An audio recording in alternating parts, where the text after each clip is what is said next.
What's going on, guys? It's Nick here, back in another video. Figured we'd switch things up this week, take a break from Pick'em, talk about the best ball tournaments Underdog has for the playoffs. I think these are super fun, and there's a much bigger edge in these than there is in the regular best ball drafts over the summer, since a lot of the teams you're drafting against have no chance of winning at all. So that doesn't guarantee you're going to turn a profit or that every team you draft is going to advance. That would be crazy. But I know for a fact that we can finish in the top 1%, the top 0.1% at a much higher rate than the field, because again, people are drafting lineups that have a 0% chance of winning at all, meaning you can gain a massive edge. So if you didn't sign up this summer, do so now. Promo code FFA, you get a deposit match up to $100. And if you did over the summer, you've got some winnings from those drafts. Take some of those profits, enter some playoff contests using the advice we'll go over in this video. So sit back, hit the like button, and let's go over some strategy. So it's a lot of strategy based in these contests. It's not just about picking the best players. You know, when you're in the drafts over the summer, stacking is obviously important. Making it this far is going to require some stacking or getting really lucky. But honestly, you can like finish highly in a normal draft doing no stacking and just picking the best players. You can't do that in a playoff contest, right? So we'll go over the general structure of how this contest works. So in the Mitten, which is the $5 entry contest that I'm assuming most of you are going to join, 2 of 6 users advance wildcard weekend. That means among your group of 6 people you're drafting with, 2 of you, the top 2 scoring, are going to advance. So right off the bat, we need to understand that. Some contests will advance only 1 of 6. I don't like those as much. I like the 2 out of 6 advancing, but if it's only 1 out of 6, you know, if you stack up teams that have a first round bye, you're taking a very, very big risk, because you have to not only, you know, have a 0 from all those players and still have a good score, you need to beat the other 5 teams in your pool. That's difficult. With 2 of 6 advancing, again, that's what it is in the Mitten. You can take a little bit more risk drafting teams like San Fran, drafting teams like Baltimore, who are the most likely teams right now going into this week to have that first round bye. San Fran more likely than Baltimore. So if you're lucky enough to advance, remember, top 2 out of that 6-person draft that you're in, you will randomly be placed into a pool of 10 people who also obviously advanced in that first round, and the top 2 of that pool in week 2 will advance again. In week 3 of the playoffs, same thing. You'll again be randomly placed into a pool of 10 different people. The top 2 from that pool will advance to the Super Bowl round, where in the Mitten, just given the size of this contest, there'll be 372 teams all trying to get first place, but all obviously going to be making a bunch of money there. If they open up a Mitten 2, a Mitten 3, Mitten 4, if there's like just fewer total entries in that contest, maybe it's closer to like 250 in the Super Bowl. Maybe the final Mitten they have only has 150 in that Super Bowl round. So that final number will change. But the point is, that's just in general how they're going to work. Every single week of the playoffs, you got to be in the top 2 of your pool to advance each round. And while not all of the money is going to be in the Super Bowl, right? You don't have to make that final round to turn a profit. You only need to advance 1 time, so be in the top 2 of your initial 6. You're still going to get a return if that happens, but the big money is in the Super Bowl. So remember when before I said a lot of people are drafting dead lineups that have a 0% chance of winning. I didn't mean that they have no chance of advancing. Everyone who builds a lineup has a chance of advancing as long as you don't accidentally stack. Like, let's say you stacked San Fran and Baltimore and they both get a bye. You're going to lose. Like, if you don't have any players going in round 1, you're not going to be one of the top 2 scoring teams in round 1.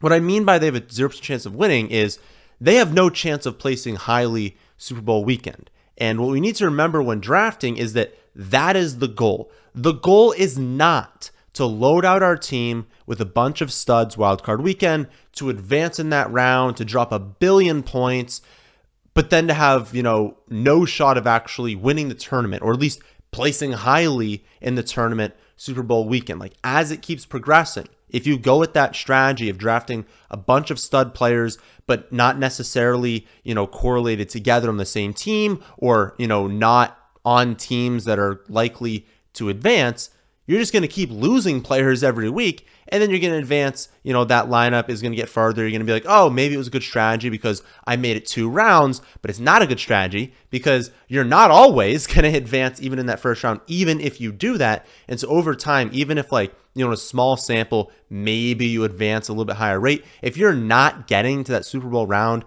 and you have a dead lineup in the Super Bowl round, it is a negative EV team. You will lose over time. So how do we make a plus EV team? Basically, every draft needs to tell a story of who is in the Super Bowl. Some teams are going to stack up Philly and Buffalo. Some are going to stack up, Baltimore and Dallas. Some will be the Rams and the Chiefs. You need to start your draft by taking whatever value is there. So in the first few rounds, honestly, the first 2 rounds, I would say, you're really just saying, okay, who's the value? Did McCaffrey fall to pick 3? Did Jalen Hurts fall to pick 10? Who's kind of falling right now? Who's a good value? If no one fell, just take the player that you like in that general range. After that starts, you got to finish off the draft by stacking up those teams or finishing a stack of that team and then adding on stacks of other teams. But the most important thing is you have to have a potential Super Bowl matchup where you have a starting lineup. So a starting lineup in this contest is a quarterback, a running back, 2 wide receiver / tight ends. They're treated the same. There is no tight end spot. So Travis Kelce is a wide receiver / tight end, just like all other wide receivers are. They're all in the same spot, plus a flex. So again, quarterback, running back, 2 wide receivers, tight ends, and then 1 flex. So that can be 2 running backs, 2 wide receivers, 2 running backs, 2 tight ends, 1 running back, 3 tight ends if you really wanted that, just some combination of that combined from the 2 teams you think can make it. So it could all be Philly, it could all be Kansas City. Ideally, you're mixing and matching, as we'll kind of get to. But the point is, if you don't have that, or you don't have a possibility of having that championship weekend in the Super Bowl, you're going to lose money over time. So here are 2 example teams that I've drafted. They're actually the only 2 teams I've drafted so far. I'll draft plenty more teams, but I've only had time to do 2 right now. But yeah, these are the only 2. So I didn't cherry pick my favorite 2. I didn't create, a theoretical team that you could draft. You got lucky. These are the only 2 drafts I've done right now. In my first draft, and I want to do them differently as well to kind of show you 2 examples. In the first one, I only went with 1 quarterback. It is obviously more risky doing that. You should only be drafting 1 or 2. Do not draft 3 quarterbacks. You're just going to lose out too much on your other positions. But 1 or 2 quarterbacks depends on how risky you want to make it. If you take one early, like I did in this one, we'll go over. I took one in, I believe, the 2nd round of this one. You're assuming, that team is probably making the Super Bowl. And so if you want to make that assumption, you want to gain that extra roster spot somewhere else, fill in more combinations, it can be beneficial. The risk is that obviously, I did Philly in this one. If Philly ends up getting the bye, I lose because I don't have a quarterback. They're obviously, the other team's going to crush me. So if they do get the bye, or if that team is eliminated, the roster's toast. But again, our goal with every single build is to correctly predict Super Bowl weekend. We're correctly predicting the teams that make it. So I shouldn't worry that, oh, what if Philly gets eliminated? Because my assumption with this team is that Philly is there in the Super Bowl. My assumption with other teams would be that Kansas City's in the Super Bowl. The Rams are in the Super Bowl. The 49ers are in the Super Bowl. I have other combinations filled out to where if Philly gets eliminated, yeah, this team is dead, but other teams are alive. So you're thinking about all of your teams as kind of like a portfolio that work together. Right now, just so that we know, going into this weekend, San Fran has an 89% chance of getting the bye. I'm kind of just assuming when building, they're going to get the bye. I think if they beat Baltimore this weekend, they're a lock for the bye. Don't quote me on that. You guys can just Google it. There's going to be plenty of resources as to what the different combinations could be. But I think also, even if they lose to Baltimore, they still have a pretty decent chance at the bye. Like, again, I'm kind of assuming they're going to get the bye. So it looks pretty decent that Philly won't. But again, you just got to make different assumptions, different teams. So those of you listening to the podcast on Spotify, can't see the team. If you're watching YouTube, you can see the team on the side there. Team 1 has a Philly stack. So the Philly side of the stack is Jalen Hurts, Kenneth Gainwell at running back, Devonta Smith, and Dallas Goedert at wide receiver / tight end. Again, no tight end spot, so Goedert will be considered the same as a wide receiver. From there, so I've stacked up Philly. I say, okay, what are some AFC teams that could meet up with Philly in the Super Bowl if Philly makes it? So I took Gus as a one-off from Baltimore. I've already got, 4 players from Philly, so I technically only need 1 player to match up with them to create a full roster with Philly in the Super Bowl. So if I wanted to take a bunch of one-offs, I could. I decided Gus was a good value. If they make it, he is a player that could just score 3 touchdowns and kind of take all the points from Baltimore. That would be beneficial to my team, obviously, if that happened. And then Jalen Hurts 2 touchdowns to, I would probably hope he throws to all 3 of my players, but at least throws them to Devonta Smith and Dallas Goedert, and then hopefully throws another one to Kenneth Gainwell as well. I'm going to take the one off from Baltimore. I'm going to take Travis Etienne and Evan Ingram as a duo from the Jaguars, and then Justin Watson, just in case it's Kansas City, another one-off, and then both Tyreek Hill and Jalen Waddle from the Dolphins. So obviously, if I had things my way, I would want the Dolphins to be playing the Eagles on this team. If that happens, I've got my Eagles stack, and I've also got Jalen Waddle and Tyreek Hill on the other side. That's a ton of upside. All I'd have to do is hope that, one of those 2 drops a nuke, that Jalen Hurts outscores Tua, and I'm set up really nicely championship weekend. But again, as you'll see, I didn't just pick 2 teams and then full stack them. You can definitely do that. We'll go over that to end this video. And if you guess right, you've got a great chance in the Super Bowl. But I do like drafting this way because I went fully into an Eagles stack. You're not going to get everything, right? AJ Brown isn't on this team because he's also drafted very early. It's kind of difficult to get all of them. But why not go in with this Eagles stack and then grab a few different players from AFC teams? That way there's just more possible combinations. I could have gone all in to one team, but I'm covered. As long as the Eagles are playing Baltimore, Jacksonville, Kansas City, or Miami, I'm live with this lineup no matter what combination it is there.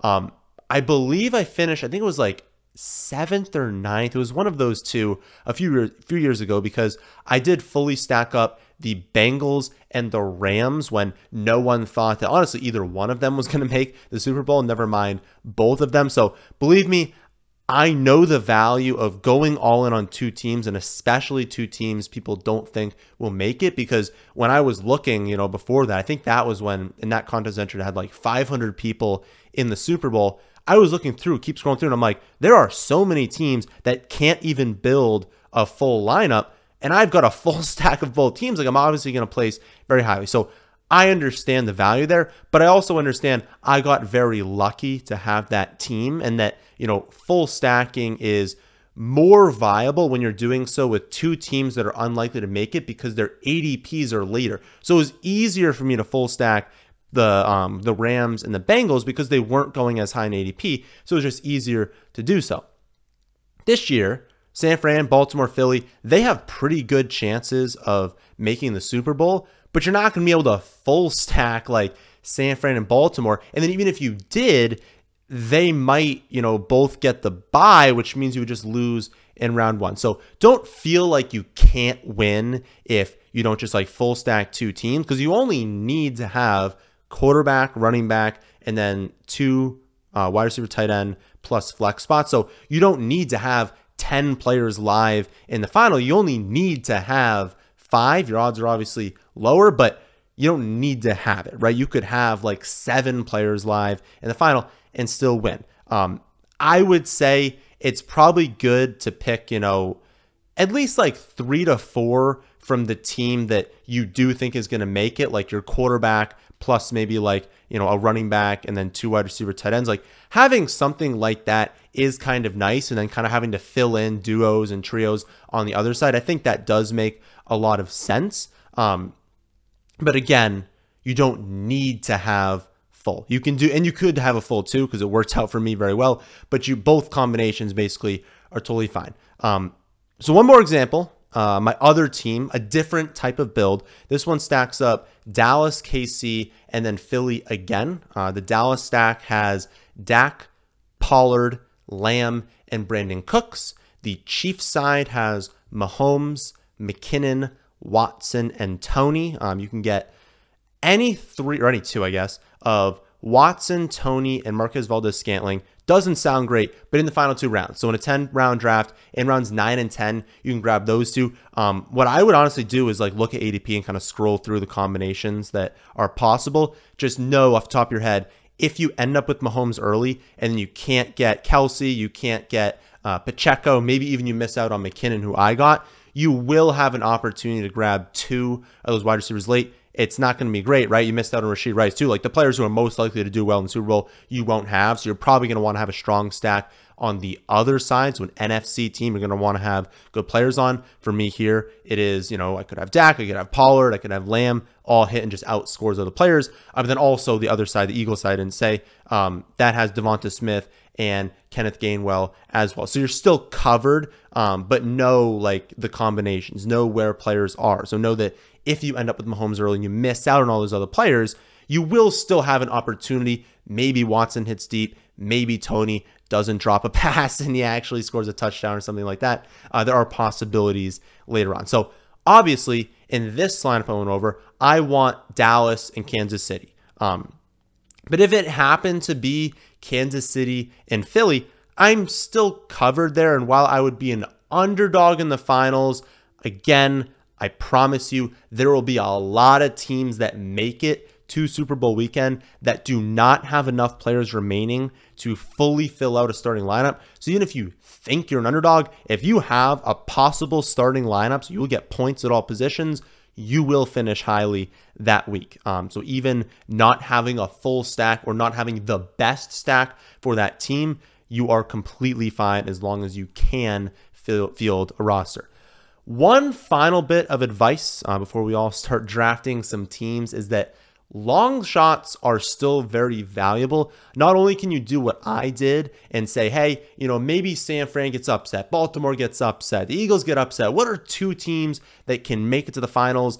Buffalo is one. They have like a 53% chance of even making it to the playoffs. But if you full stack Buffalo and they go on a run, you got a really good value, because if we knew that Buffalo was definitely making it to the playoffs, their players would be going at a much higher ADP. So if you want to take a chance and like full stack these lower teams, Bills 53% chance of making the playoffs, Vikings only a 47% chance of making the playoffs, Colts 59%, Rams now at 72% after their win last night. Some of these teams are going to make it, and they all have studs that again would be going a lot higher in these drafts if we knew that team was going to make it. So make some teams that, you know, have San Fran or Baltimore on one side, and then fully stack up a team that might not make the playoffs, but could advance. That could be very valuable. And especially do that with San Fran. If San Fran, again, wins this weekend, or even if they don't, if they're going to probably get the #1 seed, you're not going to have them. Like, they're really, really likely to make it to the Super Bowl. And so if you think they make the Super Bowl, you're going to want to have a lot of teams that stack them up. But again, if they go on bye, it's going to be tough to advance in week 1. So what you can do is you can draft like a full San Fran stack, but then go later in the draft and draft Justin Jefferson, draft Michael Pittman Jr., draft these players on teams who, 1, might not make the playoffs, and 2, even if they make the playoffs, probably are not going to advance, just because if they get in there, even if they don't advance, they can help you get into the top 2 in week 1. So even if you lose them, you now have your San Fran players back in week 2. So understand that a lot of people, when they go into these drafts, they're either just preloading ADP, and so those players are going to be later on in ADP because of that, taking into account that they might not make the playoffs. A lot of people use ETR. That's probably the biggest site where people are pulling rankings from. ETR has projections to say how likely is this team to make the playoffs, how likely are they to advance, and so players like Jefferson and Pittman and things like that, like they're going to be later off in the rankings as well. So understand you're going to have these really good players that if they make the playoffs will post good scores in that first round and can be combined with teams that are on like San Fran, Baltimore, can be combined with those teams that if they, have the bye, you can still advance because of that. But understand that going in, that you don't necessarily like rankings are good, but you shouldn't just be drafting off rankings. Like I have rankings. If you really want to go to my site, they're completely free, thefantasyfootballadvice.com. You can click download the CSV. You can upload it to Underdog in seconds and use my rankings. But don't just draft based off of rankings. That's the most important takeaway from this video, is that you're not just drafting the highest ranked players. You're not just drafting players you think can do well in week 1 and advance. You cannot be drafting dead teams. You've got to be stacking up both conferences and making sure that you have a potential full starting lineup for at least one potential matchup in the Super Bowl, but ideally 2 or 3 potential matchups in the Super Bowl.